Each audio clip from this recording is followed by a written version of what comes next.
there's more wins than just what happened with Zoran Mamdani. I mean, it was bad all over the place. Listen to how Bret Baier on Fox News talks about the things that happened and how bad it was for Republicans. A big loss.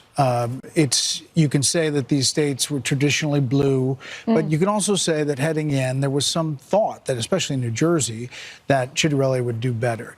The spreads here are surprising. Maybe not the results, but the spreads. And if you look inside the numbers, there are some dangerous things. One, young women overwhelmingly in New Jersey and Virginia supported the Democrat based on economy, on immigration, maybe those ICE images. The affordability push by Mamdani really sticks. And that's basically inflation and how people feel about the economy. So this dichotomy between how Wall Street's doing and how big business is doing and how you feel about it at home is something Republicans really have to look at closely. But look at this spread in Virginia. It's massive. Did you hear that wording that he had there? He said, these are some of the dangers of what we saw last night. Dangers that young women supported Mamdani. Maybe it's because of those ICE images. In other words, ICE attacking and kidnapping people off the streets and assaulting American citizens as well in the process. Affordability, inflation, how they feel about the economy. We're always talking about Wall Street and Wall Street and Wall Street, and now how they feel at home. It's how they're doing at home. The level of detachment from regular people is on full display. If they ever want to know what it is that's happened and the reasons why they lost last night, they should probably pay attention to how they're still talking about the folks that came out and made their voices heard. It's a danger that young women supported him because of, rights. During Republicans' campaigns, all they talked about was taking away people's rights, specifically women, minorities, and people like that as folks who are leeching off the system or don't deserve it or too stupid to really have the positions that they have. But they can't figure out why it's so dangerous now, as people literally are being killed. But the danger now comes from folks that are making their voices heard. Do you think that the young people, especially in the Mamdani race, which is fascinating to me, do you think that they were that they liked his solutions that he was putting forward, or he was the only one who was actually talking about it? They turned out in droves. Young people they did. I mean, in big numbers. 18 to 39 came out for Mamdani big. I think Cuomo started to close at the end because he was saying, here's the fearful things, here are the things you have to be worried about. But he was such a bad candidate at the beginning, it seemed like it was too late. More revelations. He believes Andrew Cuomo was doing well at the end because he started scaring people. Because he came with the fear tactics. He came out to talk about things you should be afraid of. No message for what you're going to get, no message for things that will make your life better, but how you should be afraid. So it really gives you a window into the way these folks think that elections should be run and how you should convince people to come out and vote for you. Scare them with empty scare tactics.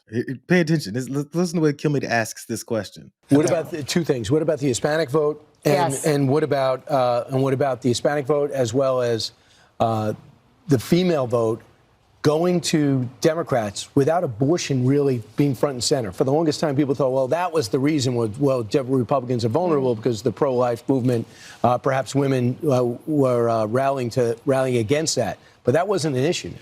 No, it really seems like it's economy. It really seems like it's how they feel, grocery shopping, how affordability. There is some other, there's a Trump factor here. He is right to say he was not on the ballot, and when he's not, it doesn't produce the same emotion, but it does produce emotion on the other side. Isn't it odd?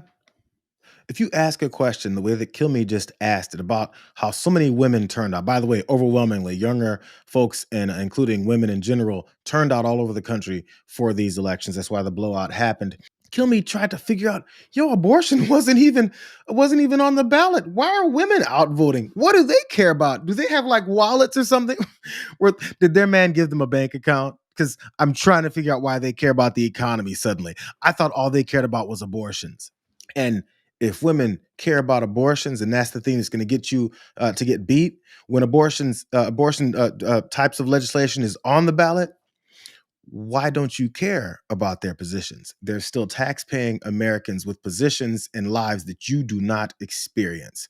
But the mindset is, It's just abortions they care about, number one. And number two, if when they do, who cares? Who cares? That's denying someone their representation. But Kilmeade doesn't get that. Kilmeade is just like, yo, don't they all want to have abortions, man? Or aren't they all just trying to be crazy and have abortions? What an idiot this guy is. I looked for it. I found it right before I came on here. Donald Trump did talk about what it is that happened, why they got beat last night. Exactly 1 year ago, we had that big, beautiful victory. Exactly 1 year. Last night, it was, not expected to be a victory. It was very Democrat areas, but I don't think it was good for Republicans. I don't think it was good. I'm not sure it was good for anybody. But we had an interesting evening, and we learned a lot. And we're going to talk about that, and I'll say a few remarks, and then after that, I'll ask the press to leave. I thought we'd have a discussion after the press leaves about what last night represented and what we should do about it, and also about the shutdown, and how that relates to last night. I think if you read the pollsters, the shutdown was a big factor, negative for the Republicans. And that was a big factor. And they say that I wasn't on the ballot was the biggest factor. But I don't know about that, but I was honored that they said that. Donald Trump pointed out the two main reasons why Republicans lost last night. He said that's according to polls. I was flattered that people said that it was because Trump wasn't on the ballot, that people said Trump wasn't on the ballot, and also that it's because of that shutdown. What about that government shutdown? Would that mean like because the government shutdown that the Republicans are stonewalling on and not even negotiating and talking about the things that the majority of American people want from this in order for that government to open back up to continue to screw us the way that they have been for the past 10 months? So if those are the issues, maybe you should dig into why that government shutdown is an issue for you. But the other part he said was that Trump wasn't on the ballot. He's really appreciative of people that said that. Those people that said it like, Donald Trump. He posted this. Quote, Trump wasn't on the ballot and shutdown were the two reasons that Republicans lost elections tonight, according to pollsters. He's really appreciative that those pollsters, aka Donald Trump, said that Trump wasn't on the ballot. And that shutdown that Trump is all a part of orchestrating and telling Mike Johnson to continue to keep going. The reasons as to why they got their asses whooped all over the country last night. Forget the fact that that same guy who was not on the ballot, as he pointed out, went on multiple tirades yesterday before that election because he saw things going down. As a matter of fact, before and after and during, here's a couple of these things. I read this one yesterday at the bottom. Any Jewish person that votes for Zoran Mamdani, a proven and self-professed Jew hater, is a stupid person. He also went up, the next one up in the middle. If affordability is your issue, vote Republican. Energy costs, as an example, are plummeting, getting close to $2 a gallon gasoline. When energy goes down, everything else follows. And it has. President DJT. And at the top, he says, terminate the filibuster. Maybe Trump wasn't on the ballot last night, but Trump's name was all over the place in talking about it. Trump was endorsing Andrew Cuomo. Trump was having a bunch of press conferences talking about how he wants things to go a certain way. And he was definitely all over Truth Social screaming about what it is that he wants done. But the news got worse for Donald Trump. Did you guys know these two guys won? We have a lot to talk about throughout the night right here on the Fox News channel, but we can now make a call. The Fox News decision desk can now project that Democrat Jay Jones will become Virginia's next Attorney General, defeating the Republican incumbent, Jason Miyares. And finally, we are projecting that Alvin Bragg has won re-election as the District Attorney of Manhattan. That really sucks. Sean Hannity there was like, Jay Jones? Bro, I thought you already knew. They're running you the graphic. You're still surprised? But Alvin Bragg, we all know Alvin Bragg. There was Letitia James, multiple people who prosecuted Donald Trump. Alvin Bragg's the one who got the 34 felony convictions on him for his falsifying of business records, for his hush money case. That was Alvin Bragg. So the folks that were running against Alvin Bragg were running on it based off of saying Donald Trump, Donald Trump, Donald Trump, went after Donald Trump, Donald Trump, went after Donald Trump. The problem with saying all that probably was that people were like, oh, he's the one who went after Donald Trump? That's my guy. That's my guy. That's who we want to see win. It kind of sucks. There's going to be a lot of coping going on, a lot of trying to figure out how to navigate this from folks who didn't see it coming, even though they're going to act like, yo, we saw it coming. It was all good. This is just general standard behavior from these blue states, even though they said Donald Trump swept everything and totally has a complete mandate over destroying everyone's lives. Hey, here's Jesse Waters trying that. The Democrats are going to spin this. This is a referendum on Trump.